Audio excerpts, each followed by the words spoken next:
आप सभी छात्र छात्राओं को, संपूर्ण देशवासियों को दीपावली महापर्व की हार्दिक शुभकामनाएं। आप सभी जानते हैं कि यह दीपावली प्रकाश पर्व के रूप में भारतीय संस्कृति में प्रसिद्ध है और हमारे देशवासी अत्यंत उत्साहित होकर के, अत्यंत प्रसन्न होकर के इस पर्व का आयोजन करते हैं, मनाते हैं। संपूर्ण देश में घर घर में सफाई होती है। सफाई होने के बाद रंग रोशन होता है। उसके बाद दीपावली के दिन अपने इष्ट की पूजा करते हुए घर को दीपकों के माध्यम से प्रकाशित करते हैं।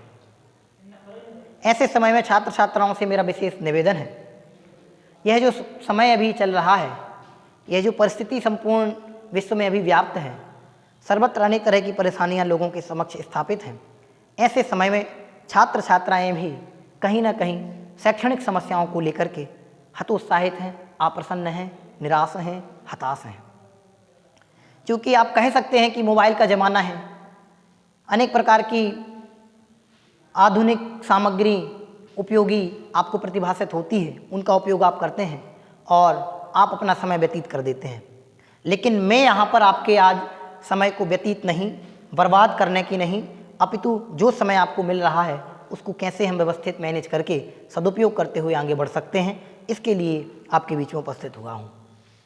यह समय लंबा समय एक व्यतीत हो गया है और इस लंबे समय के दौरान अनेक प्रकार से हमारी शैक्षणिक गतिविधियाँ अवरोधित हुई हैं। अब जितना समय हमारा बचा हुआ है, जितना यह सत्र, इस सत्र का समय शेष है, इस शेष सत्र के समय को हम कैसे उपयोगी बनाएं, किस तरह से इसका उपयोग करें, आइए हम जानते हैं। सर्वप्रथम आप लोग अपने अध्ययन का समय सुनिश्चित करें और वह सुनिश्चितता आपकी हताशा तोड़ करके ही उत्पन्न होगी। वह निर्णय आपकी निराशा दूर होने पर ही होगा। मेरा आप सभी से निवेदन है, मैं आप सभी से कहना चाहता हूँ कि आप लोग किंचित मात्र भी हताश नहीं होएं। भले ही परिस्थिति आपके सामने कैसी बने, परिस्थितियों को देख कर के आप हताश नहीं होएं। आप यदि हताश होंगे तो आप अप्रसन्न ही रहेंगे। क्यों? हताशा अप्रसन्नता की जननी है। हताशा से अप्रसन्नता उत्पन्न होती है। आप हताश नहीं होंगे। परिस्थिति, कंडीशंस कैसी आपके साथ बने, आप उसमें हताश नहीं होंगे। क्यों? क्योंकि यदि आप हताश होंगे तो वह हताशा आपको हरा देगी, वह हताशा आपको जीत की ओर नहीं ले जाएगी। इसलिए आप अपने कार्यों को करते समय यदि सफल होते हैं तो अच्छी बात है। यदि आप उनमें किंचित मात्र भी अपने आप को कमज़ोर महसूस करते हैं तो आप उस कमजोरी के कारण अपने आप को हताश फील ना करें। यदि आप हताश होंगे तो आप हार जाएंगे। जितने व्यक्ति आज तक जीत को प्राप्त हुए हैं, जिन्होंने भी जीत हासिल की है, उन्होंने हताशा को मारा है, ना कि हताशा से हार स्वीकार करके रुक गए हैं।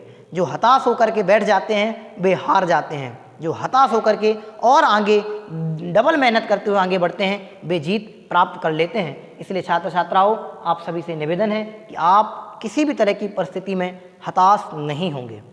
दूसरा बिंदु मैं आप सभी के साथ शेयर करना चाहता हूँ कि निराशा आपको निर्णय नहीं लेने देगी।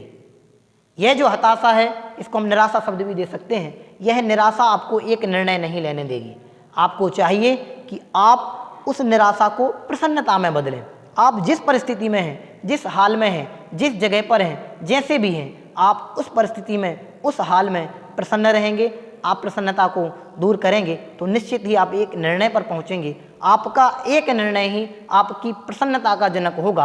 आप एक निर्णय पर रहकर आगे बढ़ेंगे तो निश्चित ही है जो दीपावली प्रकाश पर्व के रूप में हम जानते हैं, पहचानते हैं, तो यह वास्तव में उस प्रकाश पर्व का ही प्रतीक होगा। तो मेरा आपसे आग्रह है कि इस दीपावली को एक व्यवस्थित, सुव्यवस्थित पने मनाने के लिए, सर्व प्रकार की विचित्रताओं को दूर करने के लिए हमें स्वयं से एक निर्णय लेकर के अपने अध्ययन की ओर जुड़ना होगा। प्राप्त समय का पर्याप्तपने उपयोग करना होगा। जितना भी समय हमारे पास बचा हुआ है, चाहे इस सत्र का हो, तो हम उसकी, इस सत्र की ही मुख्यता से आपके बीच में बात कर रहे हैं कि जितना भी समय हमारे साथ शेष है, हम उस समय का उपयोग करेंगे और अपने जीवन को एक नवीन दिशा परेंगे, नवीन दिशा प्रदान करेंगे। तो निश्चिंत रहें निराकुलित रहें, किसी प्रकार से आप आकुलित नहीं रहें, ऐसी भावना के साथ आप सभी के लिए बेस्ट ऑफ लक, दीपावली की हार्दिक पुनः शुभकामनाएं। आप सभी खुश रहें, ऐसी भावना के साथ बहुत बहुत धन्यवाद। जय हिंद, जय भारत।